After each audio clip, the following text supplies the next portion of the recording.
घास गारा नित उठ जल ढारे, फिर सूखे का सूखा। सेत ही सेत सितेंग भव सैन बाढ़ अधिकारी, ज्यों सनिपात रोगियन मारे, सो साधुन से दुबारे। अनहद कहत कहत जग बिन से, अनहद सृष्टि समाने, निकट पयाना यमपुर धावे, बोले एके बानी। सतगुरु मिले बहुत सुख लहिए, सतगुरु शब्द सुधारे, कहीं कबीर ते सदा सुखी हैं, जो यह पर नहीं विचारे। बात है कि जो दूसरों की सेवा और आत्मशोधन करता है, वही सच्चा हरि का भक्त है। साहब कहे छे,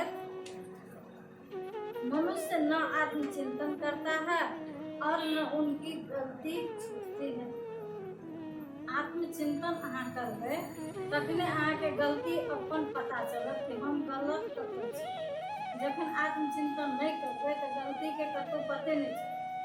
आत्मचिंतन अर्थात की तो हम अहाँ जब बैस कर देखे छी कि हम आई पूरे दिन में, साहब कहे छथिन कि पूरे दिन में अहाँ की काज करू से संध्या भोजन हो छै, प्रातः भोजन हो छै, संध्या भोजन हो छै और रात्रि भोजन हो छै। एना तो 5 टाइम छै, लेकिन 3 टाइम मनुष्य के करना छै। तो रात में जो भोजन अर्थात आत्मचिंतन होते हैं। आत्मचिंतन में की हम पूरे दिन में आई कौन कौन काज में हम कतऽ गलती केली आ कतऽ नहीं, तकरा हम अहाँ सब दिन मनन करबे तखने पता चलत जे हम आई फलाना काज केली, गलत के लिए तो ओकरा सुधारबाक। यह निर्णय शब्दों को समझकर अपने आप को सुधारता नहीं है। यह मानो बाहर की आंखों से अंधा हो गया है और इसके भीतर के विवेक विचार के नेत्र भी फूट गए हैं। पानी में हजारों वर्षों से भी पत्थर का टुकड़ा पड़ा हो, परंतु उसको पानी से निकालकर यदि उसमें चोट मारी जाए तो वह आग उगलता ही है। इसी प्रकार मनुष्य 50 वर्षों से ज्ञान की वाणियों का पाठ करता हो, परंतु यदि उसे उसकी गलतियों के लिए टोका जाए तो वह उनका सुधार न कर क्रोधाभिभूत हो जाता है। पानी में यदि पत्थर अहाँ धो दियो, कितनो दिन के बाद वो पानी से निकालियो तो पत्थर नरम नहीं होय। और वही पत्थर के यदि पत्थर पर मारियो तो ओहिमे से आग निकलते छै। तहिना मनुष्य जीव अगर सब दिन कतबो सुनते, कतबो सत्संग के वाणी अनेक वाणी सुनते, लेकिन ओकर मनन नहीं करते, ओकर सुधार नहीं करते, तो वो पत्थर की भांति ही रहते। तैं दुआरे साहब कहे छथिन कि सुनी तो ओकर गहन। साहब के वाणी से गहनता तो बहुत मिला, गहनता मिला नहीं। कह वाला तो बहुत बैठे छे, लेकिन ओकर बह वाला कर वाला बहुत कम लोग बैठे छे। तैं सत्संग में जो सुनी ओकर ग्रहण करी जे हमर जीवन के सुधार। सत्संग मतलब कि सत्य के संग जो करबे आ वो हमर जीवन में सुधरल नहीं, हमर जीवन में सत्य के समावेश नहीं भेल तो ई सत्संग के कोनो मायने नहीं। आदमी के दिन तो बीतते हैं, उसके बाल उजले होते हैं, एक दिन सब उजले हो जाते हैं और कुछ दिनों में उनके शरीर के सारे अंग भी शिथिल होकर दुर्बल हो जाते हैं। ऐसी अवस्था में तो बस केवल आलस से निद्रा ही अधिक बढ़ जाती है। वह जीवन भर काम, क्रोध और लोभ के सन्निपात से ग्रसित रहता रहा। अब बुढ़ापा में क्या सुधार है? परंतु ध्यान रहे, जिस कामादि त्रिदोष से संसार के लोग मानसिक रोगी बनकर पतित होते हैं, उसी त्रिदोष का मार्गातिक्रमण कर अर्थात काम को भक्ति में, क्रोध को वैराग्य में तथा लोभ को ज्ञान में बदल कर साधुजन मोक्ष प्राप्त करते हैं। ज्ञान की बेहद वाणी कहते कहते भी उनके आचरण किए बिना संसार के लोग पतित होते हैं। अनंत ज्ञान के सूत्र तो पूरी सृष्टि में समाये हैं। हमें समझना चाहिए, परंतु हम कहाँ ध्यान देते हैं। हमारा संसार से जाने का समय निकट आता जाता है, परंतु फिर भी हम अहंकार भरी बातें करते हैं। यह हमारा है, यह हमारा है। यदि मनुष्य को सच्चे सद्गुरु मिल जाएं और वह उनकी बातों पर श्रद्धा बुद्धि पूर्वक ध्यान दें तो उसे बहुत सुख मिलेगा, क्योंकि सद्गुरु शब्द सुधार करते हैं। वे मिलित शब्दों को क्षीर निर्विवेक कर सही रास्ता बताते हैं। कबीर साहब कहते हैं कि वे लोग सदैव के लिए सुखी होंगे जो इस पद का विचार कर इसके आचरण करें। मनुष्य जीवन भर तब हर कार्य करे छे, लेकिन तैयो उनका जीवन में सुधार नहीं होय छे। किया तो वो सुधार कर नहीं चाहे। अगर मनुष्य के विचार भ जाए कि हम जे सुनल, हम जे वाणी के सुनलिए सत्य शब्द में, जब सत्संग में जाकर जे सत्य शब्द के ग्रहण करके ओकरा अपन जीवन में उतार, अगर ये उस शब्द के, अगर शब्द के हम अपन जीवन में उतार लेंगे तब हमारे बेड़ा पार होगा। नहीं तो भर जीवन देखते हुए कि बहुत आदमी भर जीवन तो कहते हैं भक्तिये करे, भर जीवन तो भगवान के पूजे करते, लेकिन उनका में ज्ञान नाम के कोई चीजें नहीं है। भक्ति अलग चीज है और ज्ञान अलग चीज है। साहब कहते थे कि प्रेम भक्ति में विशेष पाखंड के जरूरत नहीं है, भक्ति में मात्र प्रेम की। साहब लिखने छथिन ढाई आखर प्रेम का पढ़े सो पंडित। कृष्ण लीला देखे राधा का प्रेम, राधा कौन फूल पत्ती, कौन धूप दीप, कौन बड़का मल बना है कृष्ण मां प्रेम। साहब कहे छथिन कि हर जीव में प्रेम रहक चाहिए, जीव के प्रति प्रेम रहक चाहिए, जे हमर सबके जीवन के सुधार। जे जखने प्रेम हेते, जखने दया हेते, जहाँ दया तहाँ धर्म। जब तक दया हेते तब तक धर्म है, और जब तक प्रेम हेते तब तक सब में समता है। तो प्रेम ही भक्ति कहवे के लिए साहब कहे छे जे ढाई आखर प्रेम का पढ़े सो पंडित। ओमे बेसी अक्षर नहीं छे, ढाई अक्षर, लेकिन वह पंडित छे। आ बड़ा बड़ा पोथी पढ़ लेली आ प्रेम भेबे नहीं कर, बड़ा बड़ा पोथी पढ़ लेली आ कोई मनुष्य के, कोई जीव के कहने चले। साहब कहने छथिन कि मनुष्य जेते आत्मा तेते शालिग्राम, आ बोलन हारा पूजिए पाथर संस्कृत क्या पाम। मनुष्य साहब लिखे छथिन कि जतेक जीव के जतेक आत्मा छे सब शालिग्राम छे। मनुष्य जेते आत्मा तेते शालिग्राम, आ बोलन हारा पूजिए पाथर सौ क्या काम। पाथर के पूजे छे, मंदिर में जाए छे, सिर धुने छे, लेकिन बोलन हारा जे घर में जे माता है, पिता है, परिवार है, संबंध है, पुत्र है, पुत्री है, तेकरा से हमरा अहाँ के प्रेम नहीं। तो ई मंदिर में, ई मस्जिद में, ई पत्थर पर जाकर आप माथा खोल के की फायदा?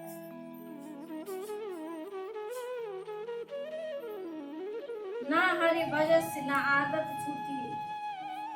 हरि विष्णु परक शब्द हो गया है तथा उसके बाद वह ईश्वर परक एवं आत्म परक हो गया है। मान लो हरि का अर्थ ईश्वर है तो हमें यह विचार करना पड़ेगा कि उसका स्वरूप क्या है और उसका भजन कैसे करना चाहिए। यह प्राय कहा जाता है हरि भीतर ही भी है और बाहर भी है। हमें इस कथन को परख की कसौटी में कसना चाहिए। सबके शरीर के भीतर एक चेतना एवं ज्ञान ज्योति है जो मैं के रूप में विद्यमान है। सबके शरीर में वो आत्मा, सबके शरीर में आत्मा ज्ञान जेकरा हम जो कहे छे मैं, हर जीव में आत्मा। उसके भीतर अलावा भीतर कोई दूसरा हरि नहीं है। अब बाहर के हरि पर विचार कर ले।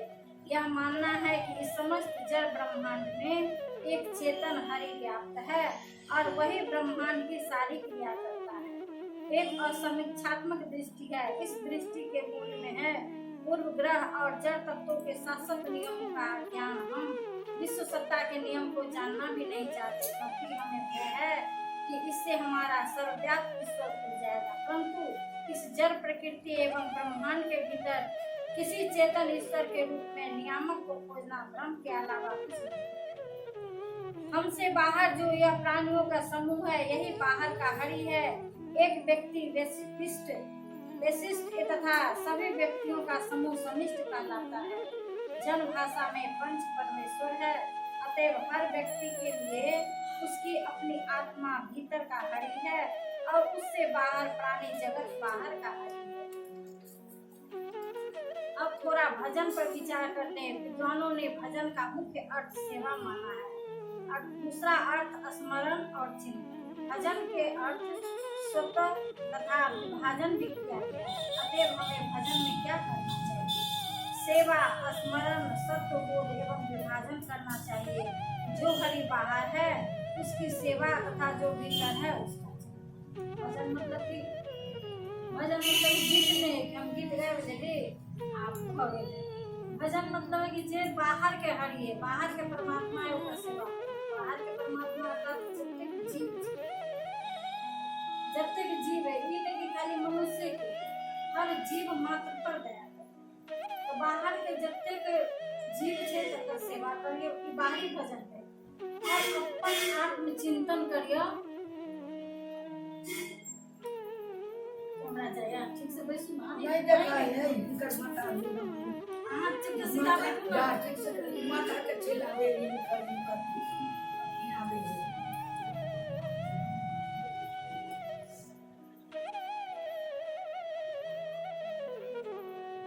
इसीलिए साहब उस पर खींच कर कहते हैं कि वह मनुष्य मानो बाहर का अंधा है और भीतर का भी। बाहर के दो चर्म चक्षु हैं वे नष्ट हो जाते हैं, क्योंकि वह आंखों से सब कुछ नश्वर देखते हुए भी संसार से सावधान नहीं होता, और उसके भीतर के विवेक विचार नेत्र भी टूटे हैं, क्योंकि वह यह नहीं समझता कि जो मिला वह छूटेगा, जिसका संजोग हुआ उसका वियोग होगा। यह संसार का स्वभाव। तो भजन भेल कि बाहरी आ भीतरी भजन केहन होइ छै। भजन मतलब गाना बजाना नहीं, भजन मतलब कि आत्मचिंतन करना, कि अंदर के भजन नहीं। अगर भजन सुने छे तो ओकर शब्द पर विचार करिए, किया कि भजन में हर शब्द के अर्थ है। तो उस शब्द की कहे छे ओकर आत्मचिंतन। ई आत्मचिंतन के लिए तो आत्मा के भजन भेले, मेरा भजन सुने छथिन, याद करे छथिन, तो आत्मा के चिंतन भेले। उ भजन सुनकर ओकर भावार्थ सुनकर यदि हम बाहरी जब तक जीव छे ते पर दया करिए, बाहरी जीव के सेवा के लिए ये बाहरी भजन है। अर्थात हम बाहर भीतर दोनों हरि की सेवा। हरि मतलब परमात्मा के सेवा। परमात्मा का तो छथिन तो साहब कहे छथिन कि मोको कहाँ ढूंढे बंदे, मैं तो तेरे पास, ना मैं मंदिर ना मैं मस्जिद ना काबे कैलाश में, खोजी हो तो ढूंढते मिली पल भर की सब में परमात्मा के शक्ति से, सब में परम शक्ति भगवान से, सब में हरि से। ताहि द्वारे सब के देखिए, सब के एक जगह देख के सब में परमात्मा के सत्ता है। तो हम यहाँ एक दूसरे के सहायबंदी करते। सहायबंदी के की अर्थ है? अहू में साहेब है, हमरो में साहेब है, तो अहाँ ऐ साहेब के बंदी के लिए हम ऐ साहेब के बंदी के लिए। ताहि द्वारे सवेरे सवेरे अंग्रेज वाला जो नियम है गुड मॉर्निंग कहते ओकरा छोड़ दिया जाए। हमर अहाँ के धर्म के की प्रथा है जे राम राम रहे छै से राम एरा के परमात्मा का स्मरण रहे छै। नित्य नियम में है कि सब दिन हम सब प्रातः अमृत बेला में उठल छै। अमृत बेला केकरा कहै छै? ब्रह्म मुहूर्त। ब्रह्म मुहूर्त के दोसर नाम अमृत बेला छै। अमृत बेला में ब्रह्म मुहूर्त में जब है तब कोई जीव के शुरुआत हमर अहाँ के दिन के शुरुआत, मनुष्य के दिन के शुरुआत सत्संग अगर करे छै तो ओकर शुरुआत कखन से होइ छै? अमृत बेला। ओहि में जगवेदों में दूसरा वैज्ञानिकों कारण छै, किया कि तखन जे ब्रह्म मुहूर्त के जे समय छै एमे ऑक्सीजन के मात्रा बहुत ज्यादा छै। पूरे दिन के अपेक्षा ब्रह्म मुहूर्त में ऑक्सीजन के मात्रा बहुत छै। हमरा अहाँ के प्राण वायु ऑक्सीजन तखन जे उठे छियै आ तखन जे घूमे छियै या तखन जे हम प्रकृति के संपर्क में हुए तो ऑक्सीजन के बहुत ज्यादा से ज्यादा मात्रा हमरा अहाँ के अंदर है। और प्राण वायु जतेक अंदर गेल ततेक जीव स्वस्थ है। ताहि द्वारे हमरा सबके सवेरे ब्रह्म मुहूर्त में उठ के प्राण वायु के ऑक्सीजन के लेबऽ के चाही, जकरा साधु भाषा में ब्रह्म मुहूर्त, तकर बाद योग के। तकर बाद योग करू, योग के बाद साधना करू, साधन करू। प्रातः उठि सबसे पहले उ परमेश्वर के, उ परमात्मा के जे काज ला हम सब एलिए ताहि काज के हम सब शुरू करे दिनक ई भेले नीक आचरण, मनुष्यक आचरण। बहुत आदमी सवेरे सवेरे उठल, अब सवेरे सवेरे खराबे बात से शुरू, बहुत दिने दुनिया से शुरू कर। तो जे दिन दुनिया में हम सब आयल छी, उजरायल छी एकरा माया के जाल में। ई माया के जाल में तो पूरे दिन हम सब रहे, पूरे दिन जब वही माया के जाल में लागल रहबै, हम अहाँ जे करार कर लिए, हम अहाँ जे ओहि परमात्मा से कबूल कर लिए कि हम ई काज करब, हम अहाँ के भजन भक्ति करब, से कखन तो वो सब चीज ला जेना समय निकाल छी। देखियो योग के मतलब की छै, एहि सत्संग के नाम में योग जुड़े छै। योग कथी, योग मतलब है जुड़ना। एक एक के अगर जोड़ दियो तो की भ जेते दू, एक आ एक के योग जे भेलै ओकरे जोड़ करे छै। तहिना इस सत्संग में योग छै। योग के मतलब कि जोड़ लेना। अहाँ जे पूरे दिन में जे प्रक्रिया करे छै, जे काज करे छै, तै में एकटा नीक चीज और जोड़, अगला चीज नहीं, नीक चीज के और जोड़ दियौ। नीक चीज की छै तो योग। योग से फायदा की छै, तो योग से अहाँ के आत्मिक बल बढ़त और शारीरिक ऊर्जा। आत्मिक बल की कि वो आत्मा परम सत्ता से जुड़त है। जखने वो परम सत्ता से जुड़त तो जेना शरीर के लिए भोजन की जरूरी है, तहिना आत्मा के लिए कोई परमात्मा से जुड़ना है, वही सत्ता से जुड़ना है, वही सत्संग से जुड़ना है, योग से जुड़ना जरूरी है। जब वो आत्मा के आप खुराक में देवे तो आत्मा धीरे धीरे निर्बल कमजोर हो। शरीर के खुराक नहीं देवे, शरीर में यदि आप भोजन नहीं देवे तो शरीर दुर्बल हो जाए कि नहीं। तो आत्मा के यदि आप भोजन नहीं देवे तो आत्मा दुर्बल, वही शरीर में अनेकों रंग के व्याधि होते हैं। ત્યાં सवेरे उठी अहाँ सब योग से जुड़ो। योग जते करबे तब तक सवेर के जब प्राण वायु पाली ऑक्सीजन पाली के शरीर में जात, आ ओतेक शरीर के वर्धक, शरीर के पुष्टि भेटत। तो शरीर के आत्मा के दोनों के पुष्टि, दू फायदा भेले।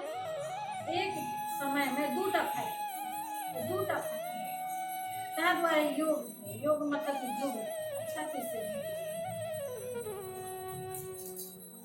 दूसरा भजन भीतरी हरि का है, जो मेरी अपनी आत्मा है। आत्मचिंतन ही भीतरी हरि का भजन है। यह सब समय बोध होना ही मेरा सत्व, मेरा अधिकार मेरी आत्मा पर ही है।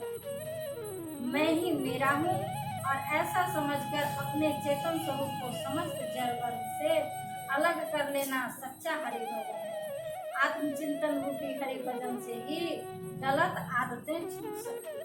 जब तक आत्मचिंतन नहीं करबे तब तक गलत जे आदत मनुष्य जीव के पड़ल है से नहीं छूटती। संयुक्त इसके विषय में निरख परख कर, जैसे मेरे में कितनी बुरी आदतें अवशेष है, कितनी छूट गई, बुरी आदतें बढ़ रही है, घट रही हैं इत्यादि। सतगुरु ने इस शब्द की शुरुआत ही में कहा है कि ना हरि भजन से ना आदत छूटी, कि नहीं यहाँ हरि के भजन करबे नहीं आदत छूटल। हरि के भजन मतलब अर्थात आत्मचिंतन नहीं करबे तो आदत नहीं छूटल। भजन से मनमा के तोलो बनिया, क्या तू तोले दुनिया। मनमा के तोलो अर्थात कि मन के अंदर ही हमरा आके खड़ा। हम सब की काज करे छी, हम सब कत्ते तक पहुँचली, हमरा अहाँ में कत्ते गुण कत्ते अवगुण है, तेकर तौल हमरा अहाँ के अंदर में। जखन अहाँ अंदर के आत्मचिंतन करबे तो अपने आप उतौल होते। आ जब आत्मचिंतन नहीं करबे तो उतौल के कोई मतलब नहीं। किया तो अहाँ के अंदर के बात हम नहीं जान सकै छी, हमर अंदर के बात अहाँ नहीं जान सकै छी। अहाँ के अंदर में की बुराई है की अच्छा है तेकर तौल केकरा अहाँ के स्वयं। त्या द्वारे साहब कहे छथिन कि प्रत्येक दिन आत्मचिंतन अर्थात प्रभु के चिंतन करबे, वैसे जो ऊर्जा भेटत तैसे अपने आप आध्यात्मिक ऊर्जा बढ़त। पता चलत कि हमरा में कत्ते अवगुण है कत्ते। जिसे अपने विषय में होश हवास नहीं है पर उसकी गलत आदत कैसे छूट सकती है। सतगुरु इसी तरह आगे पूरा शब्द कहते हैं, शब्द ही समझ सुधारत नाही आंधर बहेऊ की पुती। मनुष्य तो निर्णय के शब्द को पहली बात सुनता ही नहीं। निर्णय के शब्द जो है वो कहने चलिए यहाँ से कि निर्णय अपने आप में अपन आत्मा ही है। जखन अहाँ स्तर में बैसबे आ कोई गलत चीज या कोई अहाँ के निर्णय लेवा वो निर्णय के अपन आत्म मंथन से जब पता करबे तो पहिल आवाज आत्मा के वो आत्मा के आवाज की रहे छै कि अगर कोई काज अगर अहाँ करे चाहे छी या ककरो कोई चीज दिए चाहे छी या ककरो से कोई चीज जोड़बे चाहे छी कोई चीज दिए चाहे तो यदि अहाँ निश्चिंत से आत्मा के आवाज सुनबे तो पहिल आत्मा के आवाज होय छै जेने ई काज नीक छै या ई काज गलत छै। तकर बाद तुरंत आवाज फिर मन के आबि जाइ छै। तो जे कोई आत्मा के आवाज सुन ले छथिन आत्मा के आवाज ही परमात्मा के आवाज छै आ तब वही आधार पर काज करबे तो वो काज सबटा नीक है। अगर आत्मा के आवाज पे छोड़ के मन के काज पर चलेंगे तो मन की कर मन का कहा न कीजिए, मन है पक्का चोर आ ले दरिया में डूबी तो बहुरे न मिलिए छोर। मन जैसे बहुत चंचल है सदा गलत रास्ता पर भी चलते। ताहि द्वारे अगर आत्मा के काज करिए तब तो अहाँ विशिष्ट व्यक्ति हो। अगर आत्मा के बात नहीं कह मन के बात करिए तो फिर अहाँ जैसे एक वर्ष आगे। आदमी ज्ञान की बातें जानता है, ग्रंथ को पढ़ता है, उसे बहुत ग्रंथ दोहा श्लोक दृष्टांत याद है पर अपने जीवन में उतारता नहीं। इसी बात को समझाने के लिए सदगुरु इस शब्द में दो महत्वपूर्ण उदाहरण देते हैं। पत्थर का टुकड़ा बहुत दिनों से पानी में पड़ा है, उसे निकाल कर ठोको तो उसमें आग निकलेगी। बहुत दिनों तक पानी में रहने पर भी उसके आग का स्वभाव गया ही नहीं। दूसरा उदाहरण है, अपने दरवाजे पर एक पत्थर रख लो, उस पर रोज 1000 घड़ा पानी डाला करो और पानी डालकर जरा उसे अंगुली से दबा कर देखो तो वह नरम हुआ कि नहीं, तो देखोगे कि वह ज्यों का त्यों कठोर ही है। तो पत्थर पाषाण हृदय यदि बना देवे ओहि पर कितनो अहाँ नीक से नीक बात डालैत रहबै तो कोई फायदा नहीं।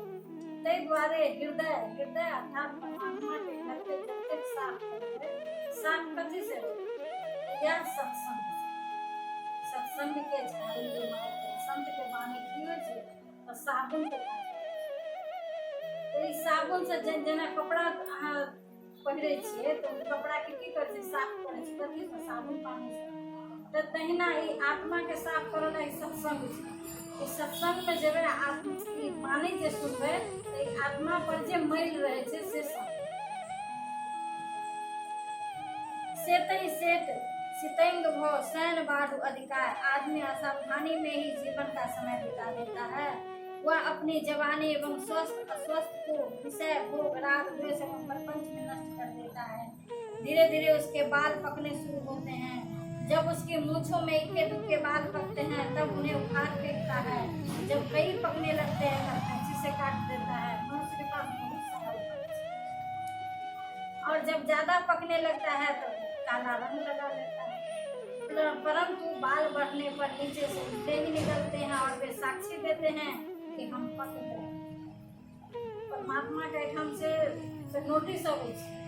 जीव ई नहीं कह सकै छै कि अहाँ हमरा पहिने से पकड़ नहीं केलियै जे हमरा इस दुनिया से जाके समय आबि गेल अहाँ हमरा पहिने से चेतेली नहीं। तो परमात्मा अपना तरफ से बहुत सतर्क है और बहुत साफ सुथरा है। तब परम आत्मा की जे सबसे श्रेष्ठ आत्मा वह परमात्मा से। तो पहिल जे नोटिस से दिया बाले पकड़ना कैसे पकड़ना। जब केस पकड़ लगा तो बुझियो कि हमारा परमात्मा तरफ से पहला नोटिस है कि अब ये जाए के समय गौना के दिन में नियरला है सोहागिन चेती कर चल कि गौना के दिन हमरा सबके अब नियरा के भाग गेल। ताहि द्वारे प्रथम अहाँ सबके बाल पकि गेल तो प्रथम तकर बाद की होइ छै दांत टूट जाए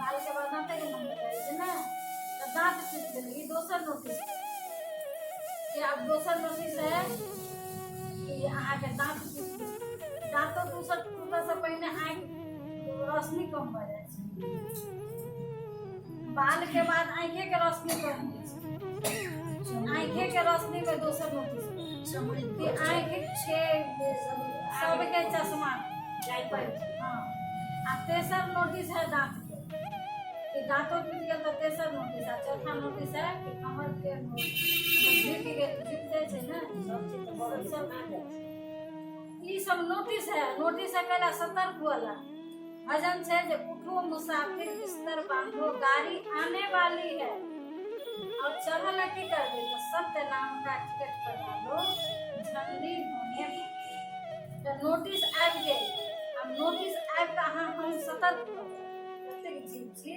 सतर्क भऽ जाउ जे आब हमर गाड़ी जखन नहि आबि गाड़ी आबऽ के टाइम भऽ गेलै अब जखन प्लेटफॉर्म पर गाड़ी एतै हम सब सतर्क रही मोटरा चट्टी पहन के जे ओहि पर गाड़ी पकड़े अब जब एतेक चीज परमात्मा के तरफ से भेला के उपरांतो यदि जीव सतर्क नहीं हेतै तऽ ओकरा आवागमन से मुक्त के कऽ सकै छै साहब कहै छथिन कि पहिल एतेक नोटिस भेल ताहि दुआरे अहाँ सब सतर्क भऽ जाउ आप वो परमात्मा के शरण में चलि आउ आप वो जीव अपन उद्धार के रास्ता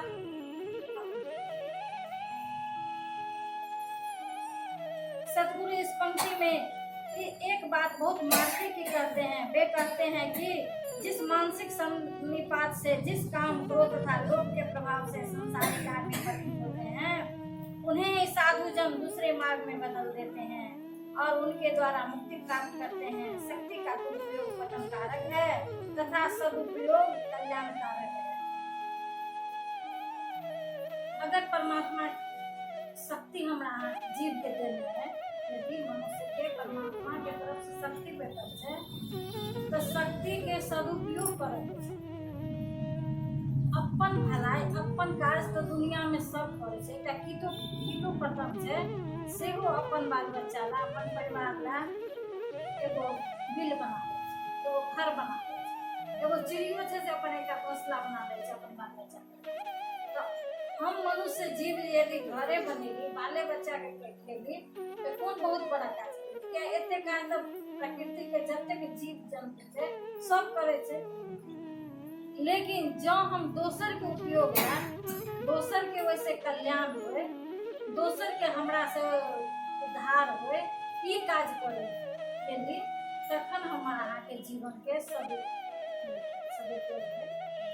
मनुष्य के जीवन के की छै कि हमर जे तन या हमर जे धन या सब दोसरो परमार्थ में लगे आप सबटा कमेबे सबटा परमार्थ में तो नहीं लगाते तो साहब कहै छथिन कि जतेक अहाँ के शक्ति बढ़त देखियो जो जल बाढ़े नाव में आ घर में बाढ़े दाम तो दो हाथ उलीचिए यही सयान होता दोहा छै कि जो जल बाढ़े नाव में यदि पानी भरल लगे छै तो ओहिमे का जे नाविक छै से की करे छै पानी के उले चले के बाहर नहीं किया कि अगर पानी वही नाव में बढ़ जेतै तो की हेतै डूब जेतै अब घर में बाढ़े दाम अगर घर में उपयोगिता से बेसी दाम बढ़ जाए द्रव्य बढ़ जाए सामान बढ़ जाए तो दो हाथ उलीचिए मतलब दोनों हाथ सबका दियो दान करो यही सयान होता सयान मतलब चतुर नीक व्यक्ति के काज यह छै कि यदि हमरा घर में दाम बढ़ रहल है तो अहाँ दान करू और जतेक दान करबे दान किए धन ना करबे दोसर के उपकार में अच्छा इस देखियो अपन जीवन में सब आदमी यही चीज पर विचार करियो आ सबके जीवन में घटित सबके जीवन में अहाँ सब अपन जीवन में शादी ब्याह के लिए मर्दी हमनी के लिए दोसर के उपकार के लिए लेकिन उ सब पैसा कहीं कर्जा रह पूरा होइ छै कि नहीं होइ छै। जतेक खर्च केलिए अखने अहाँ सत्संग करियो, अखने भंडारा करियो, या अखने शादी ब्याह करियो, या अखने अहाँ कोई ककरो उपकार में धन लगा दियौ, उ धन के देखियो तो अहाँ के खेत के नहीं मतलब उ धन बढ़ जाए छै, पतो नहीं चलत कि पेपर केना से तो ई सब चीज है आत्मचिंतन। और धन के 3 ही गति होइ छै, या तो दान करियो, या भोग करू, दान करू, भोग करू, या नहीं तो ताहि दुआरे धन यदि परमात्मा देलकै तो ओकरा दान करियो, अपन भोग करो, अपन किया अगर इस संसार से जतेक जीव गेलै बड़ा बड़ा राम कृष्ण रावण कंस हिरण्यकश्यप बहुत सब तो बड़ा बड़ा छै, हनुमान सब एकटा सुई तक नहीं लेलकै सब गेलै। जखन एहन एहन व्यक्ति सब एहन एहन सम्राट सब किछु नहीं लेलकै तो हम अहाँ की लऽ किस लऽ के नहीं जेबै, लेकिन की लऽ के जेबै जस लऽ के तो जरूर जेबै। यदि राजा बलि दान कऽ देलखिन तो हुनकर किछु नहीं रहलै, लेकिन हुनकर जस तो रहलै। अखन जब तक धरती रहतै तो राजा बलि के छै ने, तो ताहि दुआरे ई सुकृत जीव के संग जाय छै, और इस संसार में हमर अहाँ के अमिट छाप छै। तें हम जीव सब अतः जे आयल छी तो अतः नीक कर्म करी, नीक सत्संग करी, ओ दोसर के उपकार करी। देखियो व्यास जी 18 पुराण के रचना केलखिन, लेकिन 18 पुराण में उनका संतुष्टि नहीं भेटलै। किया तो कहलखिन एतेक जीव कलयुग के जीव के उम्रे कम तो ओतेक 18 पुराण के कतऽ से पढ़ते आ कतऽ से का अष्टादश पुराणे व्यासस्य वचनम द्वयम् परोपकार पुनाय पापाय परते। दुइटा शब्द छै कि परोपकार पुनाय मतलब दोसर के उपकार पुण्य आ पापाय परते, दोसर के जे पीड़ा देलिए वह सबसे बड़ा। मात्र 18 पुराण के छोड़ के 2टा शब्द पर हम अहाँ यदि ध्यान दिए तब भगल हमर सबके सत्संग। मन की तरंग मार लो बस हो गया भजन, आदत बुरी सुधार लो बस हो गया।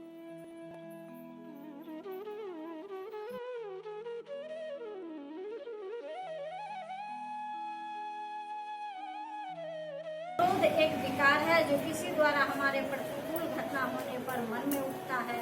हमें क्रोध सदैव प्राणियों पर ही होता है, और उसमें भी ज्यादातर मनुष्य एवं स्वजनों पर। अनहद कहत कहत जगबिन से अनहद श्रेष्ठ समानी, लोग ज्ञान की अनहद वाणी कहते हैं। अनहद का अर्थ है सीमातीत। लोग इतना ज्ञान जानते हैं कि यदि उनसे पूछो तो उन सुनने में घबरा जाओगे, परंतु वे कहने में नहीं घबराएंगे। परंतु यदि ज्ञान का बेहद व्याख्यान करते करते भी संसार की मलिनता में ही डूबना चाहिए। मनुष्य बेहद ज्ञान कहते कहते आचरण के बिना विनसता है। विचार कर देखे तो सृष्टि में तो अनंत ज्ञान समाया हुआ है। ज्ञान के असंख्य सूत्र सत्तात्मक संसार में मिलेंगे। आदमी को आंखें तथा विवेक होना चाहिए। आँख 2टा होइ छै, एकटा लोचन आ दोसर विलोचन। लोचन जे हम सब बाहरी दुनिया के देखै छियै, विलोचन जे हम सब तो जकर दुनू आँख फूटि जेतै, ने बाहरिये चीज देखते आ ने भीतरिये चीज देखते तो ओकरा की कहल अंधा।